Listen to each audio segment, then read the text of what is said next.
We are looking at how to pronounce this word, both in British English and in American English, as the two pronunciations differ slightly. This is the plural form of the word hammer. In British English, this is normally pronounced as hammers. You do want to stress on the first syllable, hammers. In American English, however, this is usually said as hammers.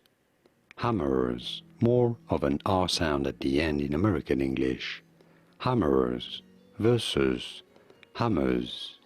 Did you get it? Let me know in the comments.